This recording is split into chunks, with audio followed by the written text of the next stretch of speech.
There is abundant evidence provided to the tribunal that within a few weeks after 30th September, the governments of the United States, United Kingdom, and Australia were well aware through reports from their own diplomats in Jakarta, as well as from foreign media and some non-governmental observers, that the communists and many others accused of association with them were being slaughtered on a large scale.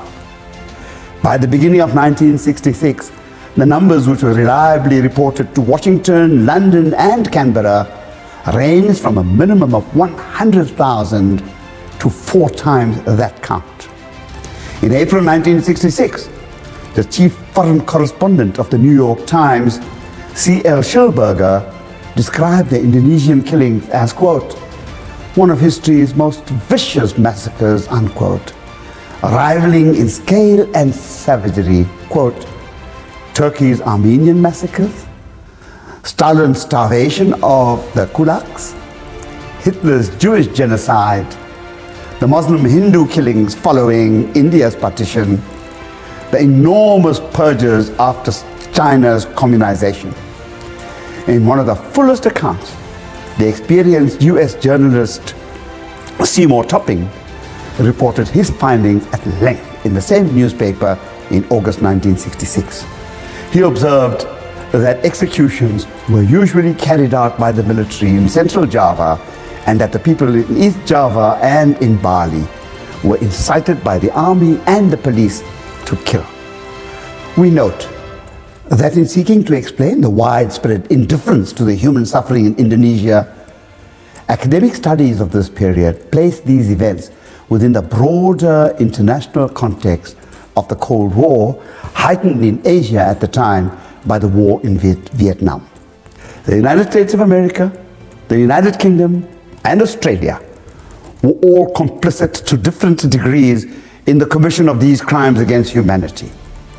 The US gave sufficient support to the Indonesian military, knowing well that they were embarked upon a program of mass killings and other criminal conduct for the charge of complicity in crimes against humanity to be justified. The clearest evidence of this was the supply of lists of names of PKI officials when there was a strong presumption that these would facilitate the arrest and or execution of those that were named. The UK and Australia conducted a sustained campaign repeating false propaganda from the Indonesian army, and they continued with this policy even after it had become abundantly clear that the killings and other crimes against humanity were taking place on a mass and indiscriminate basis. On balance, this justifies the charge of complicity in the above crimes against humanity. The governments of the countries referred to above were fully aware of what was taking place in Indonesia through their diplomatic reports, from contacts in the field and accounts in the Western media. Kita harus bicara bersama. Sudah banyak pembicaraan terjadi di dalam lingkungan yang lebih kecil, lintas agama, lintas golongan dan sebagainya. Justru karena ini masalah seluruh bangsa, bukan hanya sebagian bangsa yang bersalah di situ, semua. Dan mungkin juga banyak orang seperti saya sendiri yang di tahun 66 merasa lega bahwa komunisme tidak diberi kesempatan lagi, tetapi bahwa terjadi sedemikian banyak pelanggaran hak asasi manusia yang sungguh-sungguh genosidal dan berat, itu yang perlu kita sadari. Makanya film seperti Jagal atau juga Jembatan Bacem dan sebagainya, baik kalau itu dilihat orang bertanya, lah kok apa yang terjadi di situ. Menurut saya ini juga didiamkan di satu pihak karena manipulasi pemerintahan Soeharto. Itu jelas manipulasi secara mendalam, tetapi peristiwa itu juga traumatik. Itu tidak hanya traumatik bagi para korban, tetapi banyak sekali dalam bangsa mungkin di bawah kesadaran sadar juga bahwa terjadi sesuatu yang sangat mengerikan dan sesuatu yang traumatik mau ditutup-tutup. Tapi dari psikologi kita tahu bahwa kalau kita mau menjadi bebas lagi supaya kita berkomunikasi positif, kita harus berani membuka itu, mengakui itu, dan kita menjadi bebas daripadanya.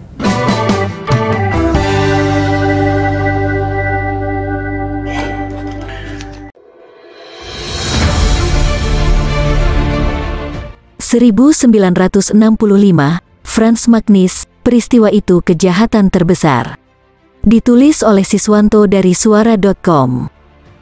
Budayawan Frans Magnis Suseno, yang akrab disapa Romo Magnis, mengatakan, peristiwa pelanggaran HAM yang terjadi di Indonesia dalam kurun waktu tahun 1965 sampai tahun 1966 dapat digolongkan sebagai genosida.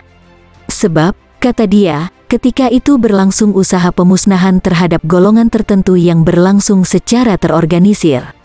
Peristiwa itu adalah kejahatan terbesar terhadap umat manusia di dunia dalam kurun waktu 50 tahun terakhir. Ujar Romo Magnis di Jakarta, Jumat tanggal 22 Juli tahun 2016. Menurut lelaki yang lahir di Polandia ini, kejadian pada tahun-tahun 1965 sampai tahun 1966 yang diduga menelan korban hingga 500.000 jiwa ini, merupakan sesuatu yang direncanakan dan dimulai dari Jakarta. Dari ibu kota, pelanggaran HAM kemudian menyebar ke Jawa Tengah, Bali dan wilayah lain di Indonesia.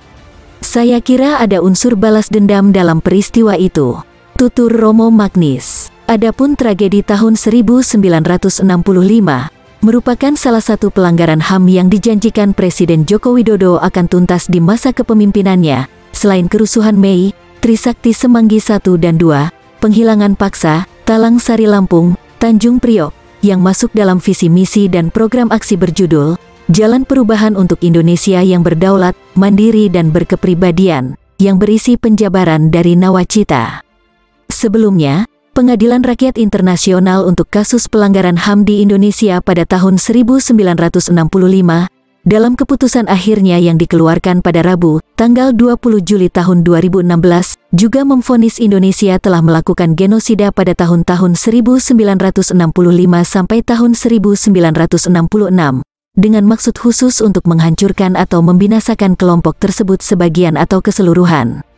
Genosida disebut sebagai salah satu dari 10 tindakan kejahatan kemanusiaan yang dilakukan Indonesia pada tahun-tahun 1965 sampai tahun 1966 terhadap anggota Partai Komunis Indonesia, terduga PKI, pendukung Presiden Soekarno, anggota radikal Partai Nasional Indonesia beserta keluarga mereka.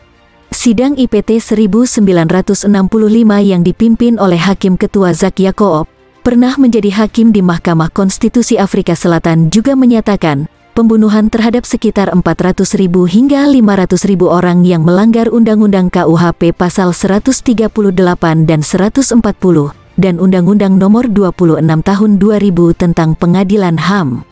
Selain genosida, Indonesia juga diputuskan telah melakukan hukuman penjara tanpa proses hukum terhadap sekitar 600.000 orang, perbudakan, penyiksaan dalam skala besar, penghilangan secara paksa, kekerasan seksual secara sistemik, pengasingan, propaganda tidak benar, keterlibatan negara lain seperti Amerika Serikat, Inggris, dan Australia.